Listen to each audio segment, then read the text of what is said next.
Hi everyone, it's Tanya and welcome to today's reading vlog. I'm starting late again today because during the day I couldn't film. However, I was reading, but again, I haven't read much. Today was one of those like lazy days, so I haven't read much today. But I started.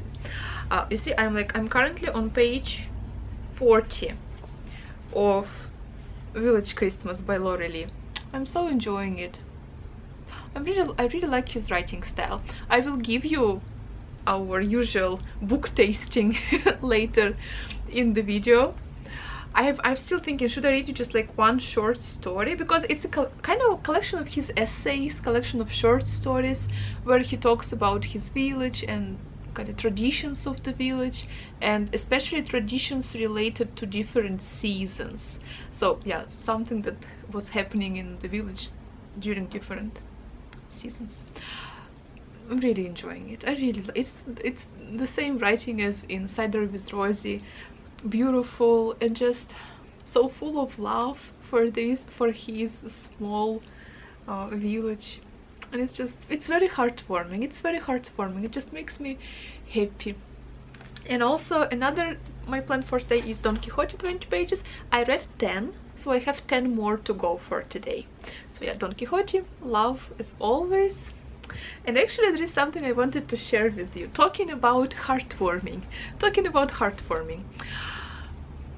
I decided that I want a quick intro for my videos. Have you seen like a lot of YouTubers, they have like very short, like a few second intro to their videos, and I'm like, I want an intro too. But I want something cozy, something, you know, something you look at the picture and it just makes you feel good, you know. So basically what I want just one beautiful illustration, and so I found this artist. This video is not, by the way, sick. I'm not advertising her. I just want kind of to share with you. She doesn't even know, she hasn't even answered me yet, so maybe she will tell me no. I wrote to her today, she still hasn't answered, so maybe she will not agree, so who knows. But I just wanted to show her to you because I really like her illustrations and they're just so adorable. Okay, I will show you. So yes, this account, I really like her. She's making pictures for my friend's YouTube channel. My friend, she has a YouTube, I will link her YouTube channel down below if you're interested, but she has a very specific YouTube channel. She makes videos about Dutch language, so, because she lives in Belgium, and so she teaches Dutch to Russian people. And so yeah, she has very specific topic for her videos. But if you're interested, if you want to learn Dutch, if you're Russian, you can check her channel out. She uses illustrations by this girl, and it's just, her videos is also so cozy and just very heartwarming, and it's just, yeah, it makes the whole learning process very enjoyable, I would say. I mean, I'm not learning Dutch, but I'm watching all of her videos. Well, obviously she's my friend, so yeah. So this is one of the illustrations that the girl made for her. Also, I really like all of her illustrations. Oh, look at this frog. I think this frog is adorable. I like it. What else? I like her raccoon illustrations. Look at this raccoon. This raccoon is cute. There is a sleeping raccoon. Where is sleeping raccoon? I remember him. Sleeping raccoon. Oh, here. You see a sleeping raccoon? So cute. I really like. Oh, look at this. This is inspired by Totoro, if you haven't guessed. Inspired by Totoro. Also look at this old man. Adorable. She uses colored pencils and ink. I think this is Little Women. This is the girl herself. Look at this bear. So yeah, these are the illustrations that I like, and I wrote to her, so hopefully she will agree to make an illustration for my intro. I'm so excited. I'm very excited. So maybe yeah, I will have an intro for my videos, but like a very quick intro, just like a few seconds. But I'm so curious what it will look like. Okay, so welcome to the video, welcome to the reading vlog. I will start reading. I mean, I will continue reading. I was reading before. Let's go read.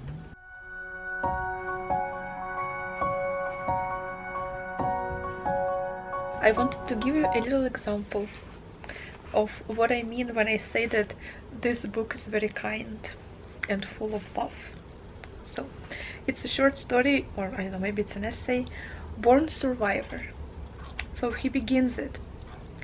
I love the world and all its trivialities. The little domestic details, the post box on the corner, the wet gutter, the leaves, the buses, the sunset. Sometimes youngsters say, I didn't ask to be born. I didn't ask to be born either, but I'm glad I was. Because I wrote a book which is often down for GCE in schools, children think I'm dead. Not long ago, a girl came up to me when I was sitting outside the village pub and said, Excuse me, sir, can you tell me where Laury Lee is buried? When the time comes, I shall be buried in the village churchyard.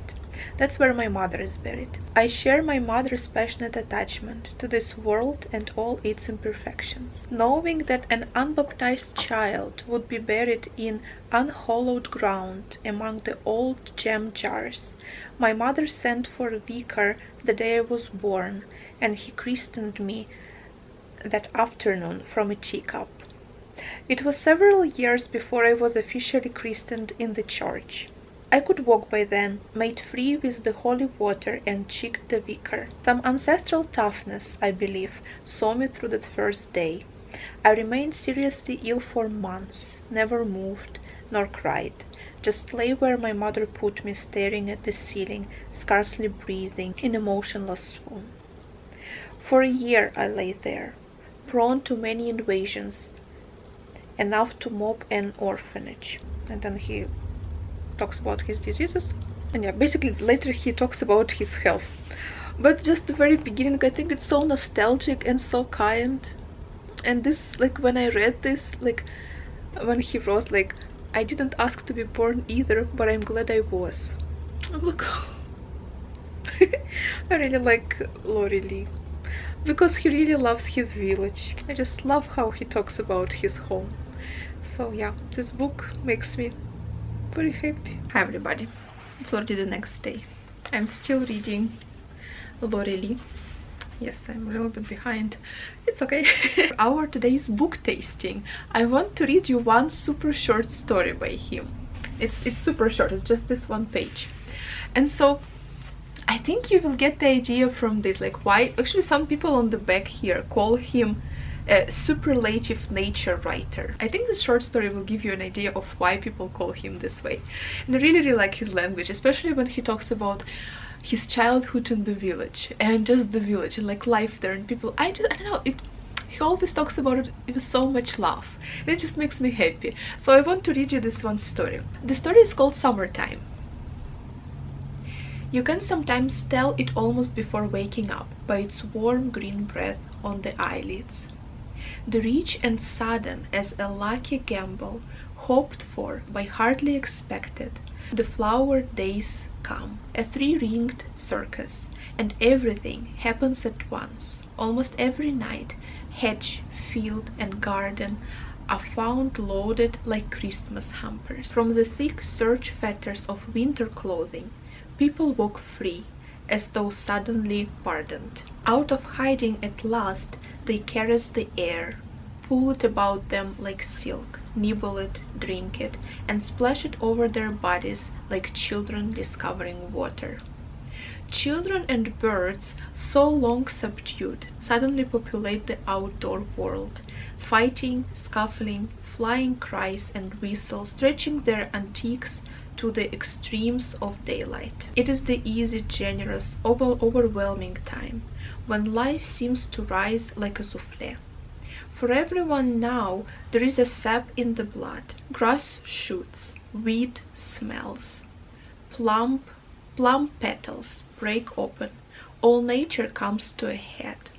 It is a time for short, sharp, happy sounds, for long and languorous silences, for idling by water and lying on one's back, for smelling the good in the ground, for forgiveness, love, and skimming off the cream, and for examining again in a bee's eye trance the mesmeric centers of flowers, where still lie preserved the bright drug of childhood that recalled no other world than this. Now you understand why I like him. Do you know? Yes, that's why. I think he really was a great writer. So yeah, his writings give me a lot of happiness. But yeah, I'm still reading. I'm currently on page 94, and this book has 150 pages, so I have 55 pages to go. It's okay, it's okay. So, Laury Lee. But for my today's reading, I needed something really short. And for that, I decided to read something that I have on my Kindle. And on my Kindle I have Dядя Vanya, so Uncle Vanya by Anton Chekhov. It's his play. Here it's 50 pages, so doable. I will start reading. I'm happy that I found something short, because today, to be honest, I wasn't reading much. I did read Don Quixote. I did read Laury Lee, but slowly.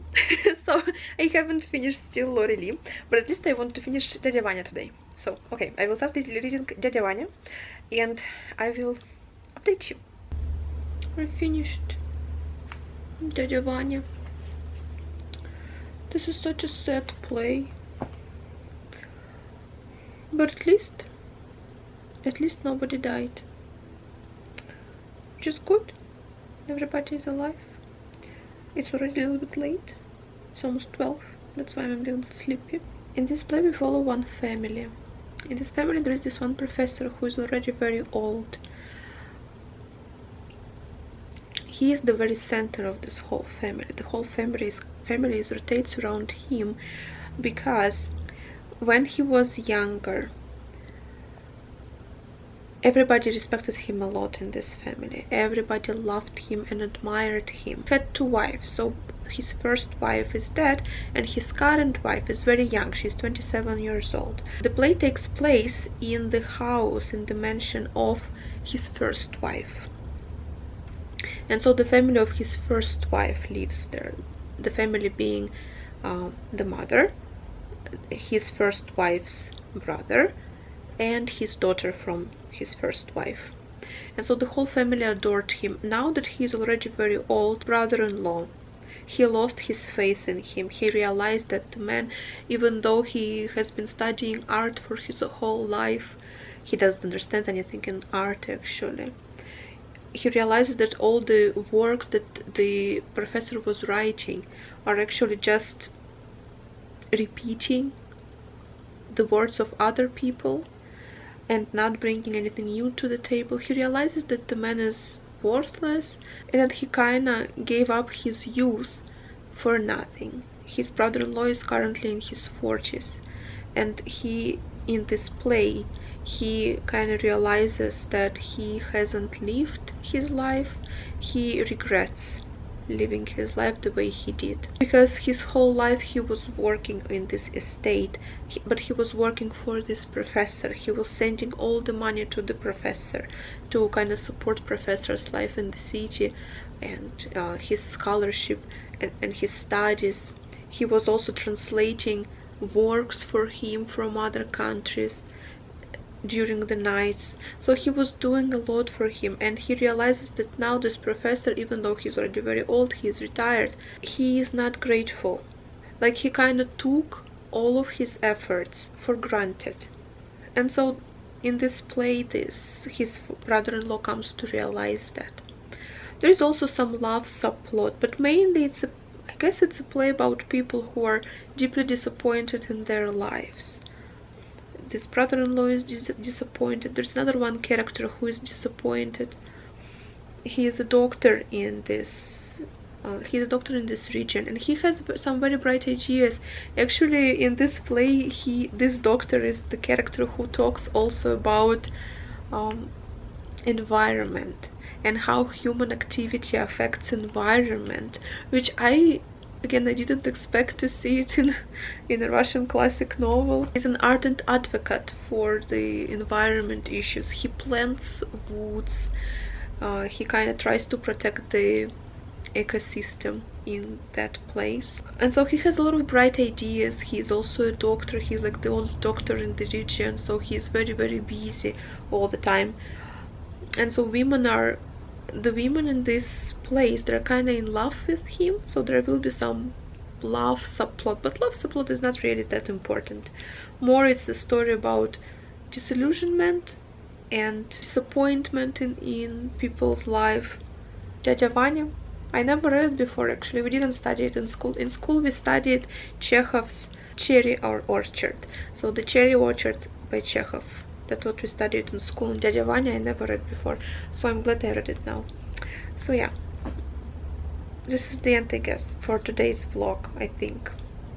I still haven't finished Laury Lee, but Laury Lee is a collection of essays, so I will just... eventually I will finish. And for Don Quixote I have one more chapter for today, but also I can do it tomorrow morning. Now I will sleep because I'm already very sleepy.